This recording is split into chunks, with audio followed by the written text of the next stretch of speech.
When you get your real estate license, man, this thing does not come with a manual. Nobody is telling you what to do.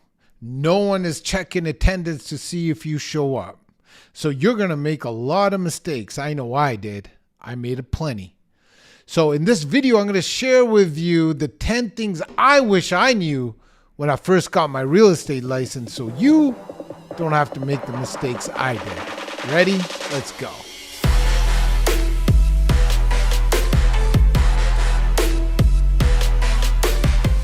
So the first thing that I wish I knew is the fact that I'm in sales. Sounds crazy, yeah? I get it. As a real estate agent, I didn't realize that I was in sales because subconsciously I did not like salespeople. When I thought of a salesperson, I thought of that sleazy car salesperson. You know what I'm saying? You know what I'm saying, right? But that is not true. That's not what sales is. Sales is a lifestyle. Sales is leadership. Sales is helping somebody move from point A to point B because point B is better for them. And in between point A and point B is fear. And a good salesperson knows how to remove that fear with the art of persuasion, not manipulation, persuasion. Persuading someone to do something that is good for them is the key. Using your art, your gift, your training on articulation, on communication, using your expertise in your field to make somebody comfortable, to be the pro, so they can go and grow their real estate portfolio. That's what I'm talking about. To own the fact that you are in sales is big. And sales is not a bad thing. To some of you, you might be like, yeah, I know that. But to a lot of you, you're like, if you did a word, a fire quiz, is that what it's called? I don't know. Fire chat. And the rule of the game is, hey, I say a word and you tell me your first feeling. Ice cream. Oh, love. Right? Football. Boring. Football. Life. Whatever. Depends who you ask. Sales. Sleazy. Sales. Leadership. If we played this game and we randomly walked around the street, a lot of people are going to say negative things about sales.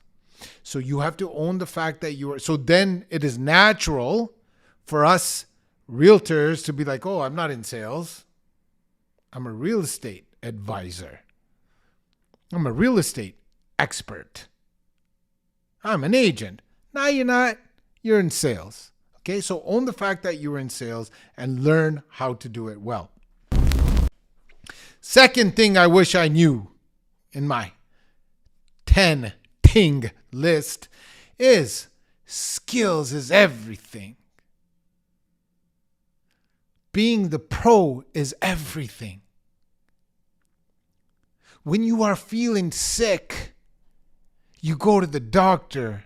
And the doctor tells you to take these pills. You take it because you trust the pro. This is the business that you want to build with your clientele. Trust. You want to earn their trust. And the way you do that is skills is everything. You must be skillful in the marketplace. You must be skillful in economics, macro, micro. You must be skillful in leadership and communication and in sales. Practice. We must practice things. If you want to be a professional, professionals practice. Growing up, I looked up to professional athletes. And I love watching them win. But what I didn't get to see and what I didn't get to appreciate when I was younger is the hours, the endless amount of repetition, boring consistency of them practicing their field. So in real estate, you must be the pro. You must know cap rates. You must know ROIs. You must know GDS and TDS. You must know how to get permits and build homes. You need to know it all. Skills is everything. The more skillful I got, the more homes I sold. And it wasn't a coincidence. Step number 3. I mentioned it in step number 2, but it's so important that you need to double, triple down on it. Master the marketplace is step number 3. So whatever area you want to focus on, you must know the utility companies in that area. You must know the school rankings in that area. You must know the transit inside out. You must know it all. You must know average days on market, average list to sold ratio, all of it. How many months of inventory currently is in the marketplace there? You must know everything about that neighborhood. Master the marketplace. I mastered the marketplace so well that when I was talking to a potential buyer and they wanted a specific home, I could tell them, and I did. I'm like, hey, hop in my car. I know of a house that meets your criteria because I knew the marketplace. And even when I didn't have buyers, I would go inspect those properties. I would go preview those properties just so I knew those marketplace. Every day I would make it a habit to look on the MLS of new inventory, new sold in my marketplace, in my area, in my farm. Okay? So make sure you master the marketplace. Step number 4. Not step number 4, but things I wish I knew. Tip number 4. Just get a coach, man. All professionals have coaches, and I know there's a lot of bad ones out there and that might be stopping you, but do your research, get social proof, but get a coach. Because in that coaching company, you are paying for proximity. And maybe the coaching is okay, but the people around you that are going for a common goal is way more than okay. That's exactly what you want. You heard that saying before. You are who you hang out with. If you hang out with 5 millionaires, you probably will be the 6th eventually. If you hang out with 5 people that are super fit, you know what I'm saying? I've been pumping that iron. If you hang out with 5 people that are super fit, you'll probably be the 6th person that is super fit. Proximity is power. Coaches will help you, right? So these days, you don't have to do what I did. I used to join coaching companies and they would drag out things because they loved my monthly check that they were getting for their revenue for their company. Right now, you have instant access to things. You can get them quick. There's awesome coaching programs. Watch the videos. Inquire about my coaching program. Inquire about other people's coaching program. Just get a coach. A coach will help you get to where you want to be. Simple. And don't forget about even if that coach doesn't help you get you where you want to be. Let's just say that coach sucked. Well, then get a new coach. But for this example, I just want to show you how important a coaching program is. And I said it before, but I want to end with this tip with this. It's the people. Proximity is power. Okay? That's what you're paying for sometimes. Tip number 5. Tip number 5. Database marketing. Learn to call your sphere. The reason why I didn't call my sphere is because I felt that I was going to get rejected with the people that I care about the most. So what I did is I had this amazing unique selling proposition. My value prop was so good that I couldn't wait to call them. And the value prop that I used was finding deals in the marketplace. So if John was in my sphere and he's a friend of mine, it's very easy for me to call John because I'm offering him value. So get your value prop, call your sphere. Make sure you do that because working your database is everything. It's your biggest ROI. Marketing is awesome because it helps you scale, but your return on investment is going to be highest with the people in your database. These are deposits you already made. You made deposits in these relationships.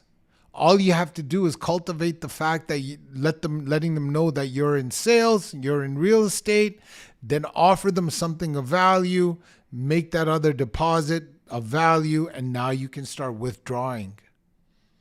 These are people that already know you. Yes, it's important to do business with strangers, but don't forget about doing business with the people you already know.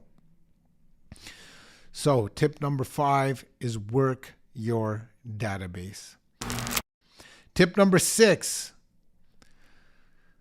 man, learn how to price a home. This is why I tell you on a little earlier in this video, go and be an expert in your marketplace. Learn how to price a home. It is so hard to get listings, but you know what's harder? Getting listings that don't sell. And the best way to get a bad reputation is keep taking those overpriced listings. And sometimes you might not even mean it. I get it, man. I've been there. Somebody wants to list with you. You're so excited. You'll take a low commission and a high price. Don't do it. Learn how to price a home. Learn how to do a good CMA. Learn how to compare properties, add variances. If that basement is done and yours is not, how much you need to add in price. If that house had a gleaming hardwood floors and yours has carpet, what is that price adjustment you got to do? More importantly, what is the prices of the homes that are currently available if my house that I'm selling goes on to market? Meaning, what is my existing competition? If I price it too high above my competition, I'm just helping their houses sell. If I price is way lower, then I'm not doing my sellers justice. Learn to price a home. Become an expert. And the only way you can do this is to go preview homes, look at past sales, solds, look at current inventory, be obsessed with your marketplace, okay? Learn how to price a home, because if you can price a home right, your listings will sell quicker, okay? And you will have less headaches. Now, as you learn to price homes, the next tip I'm going to give you, tip number 7, is fight for your commission. Fight for your commission. Because if you can't do that, if you're going to be somebody that is just gets walked all over when it comes to commission, man, it's going to be a harder thing for you to do to be successful. It's going to be harder for you to be successful is what I'm trying to say. Because if you're taking half commissions than you should, you have to sell double homes. Double of the volume. If you're taking quarter of the commissions that you should, your life is a lot harder. You're going to have to sell 4 times more homes than what you set out to do. Look, I'm not telling you to walk away from low commission houses. That's not what I'm saying, because there's value in getting your for sale sign out. There's value in leveraging that listing to get more listings. I'm going to do a video on that. So if you like what you see, all this free value that I'm giving you on YouTube, give me some love, man. Hit that subscribe button. Get me up there. You know this stuff is good. Come on, man. Hit that alert so you don't miss a video.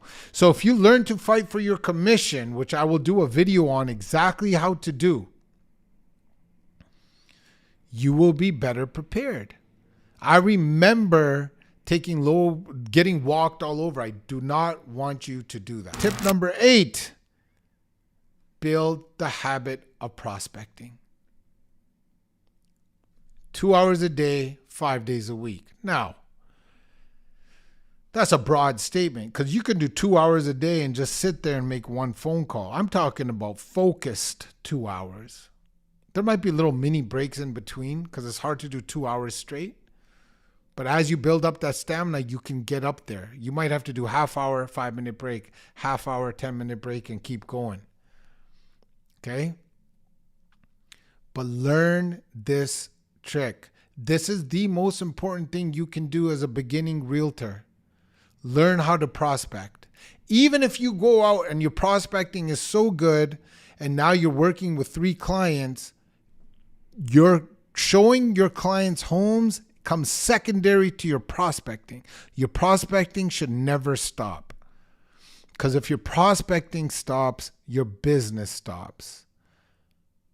Successful agents simply have better habits than non-successful agents. And the habit that they have that works best is simply having more conversations with others. How do you have more conversations with others? Is you prospect. Prospecting is money that you're leaving on the table if you're not doing it, because you're not communicating with people, and other realtors may be. If you want to become an amazing realtor, you have to get through prospecting. I know it's boring. So is swinging a golf club 1,000 times a day or whatever the case may be. Guys, we have to get used to the fact that success comes with a price. And the price is repetition, boring consistency. Period. If you can't adopt boring consistency, everything in life is going to be hard because you will be successful at nothing. At nothing. Tip number 9. All right. We're almost at the end here. Tip number 9 is learn to handle objections. Because as good as your presentations are going to be, you must learn to add to this tip, your presentation should be so good that it already is handling objections while you go. Actually, you know what? I'm going to make this 11 tips. I'm going to write it down. My 11th tip. Here it is. You got a bonus because I forgot a very important one. So let's go back to number 9. Learn to handle objections, okay? Objection handling is going to be the mother of all skills that you learn. Because as good as your presentations are, as good as your pricing strategies are, as good as your commission packages are, you will get rebuttals. And in the art of your handling your rebuttals is where your money is going to be made. I have a 7-step objection handling system in my coaching program that I will share with you guys for free, but I don't want this video to be way longer than it already is. So I will make another video on my objection handling. Okay. I promise you that you will get one. So in this tip, learn how to handle objections, because handling objections is where you get contracts signed. Tip number 10 in my now 11 tips of things I wish I knew when I was a new realtor. Tip number 10 is don't be afraid. Learn the art of asking for referrals. Learn the art of asking for referrals. I used to do a lot of business with a lot of strangers because I did not get this right. I did not understand how much repeat and referral business was within the people that I've already done business with. You must learn this, and you must learn it well. And I'm going to give you a little pro tip. Partner yourself with a charity. And then let people know in your business that have done business with you that you want to give back to this charity. And the best way you can give back to this charity is the people that that they refer you to. Not only will they get your 5-star service, but you will also take a portion of that commission check and help conquer cancer or help feed people or help sick kids. Okay? That's a pro tip. I have a whole methodology on how to get referrals. Okay, the tip I just added, your bonus tip, tip number 11, is master your presentations. Do not wing it. I remember winging my presentations. They did not go well. Even if I got listings, it would be for lower price. Learn your buyer presentation and learn your listing presentation. You can get all of those things from coaches. I have one in my coaching program. If you keep watching this YouTube channel, I will be giving this stuff away free. I'm not trying to hold a carrot. Sign up for my coaching and give you this. No, I can only do one video at a time. But what I'm saying is I'm going to give you free value throughout. So subscribe. But the point is, have a really good listing presentation. Have a really good buyer presentation. That is what is going to get contracts signed. You must learn all of these things. Okay, and no matter how good your presentations, you will get objections, and learning how to handle those objections is what's going to put money in your bank account. Man, I could talk to you guys forever. I enjoy this. I really enjoy leading from contribution. I'm having a lot of fun sharing all the stuff that I made mistakes in so you don't have to, man. Hopefully you guys enjoyed this video. Man, you are just a few tweaks away, maybe some few videos away from going from lost to legendary. We'll catch you on the next episode, y'all. Thank you.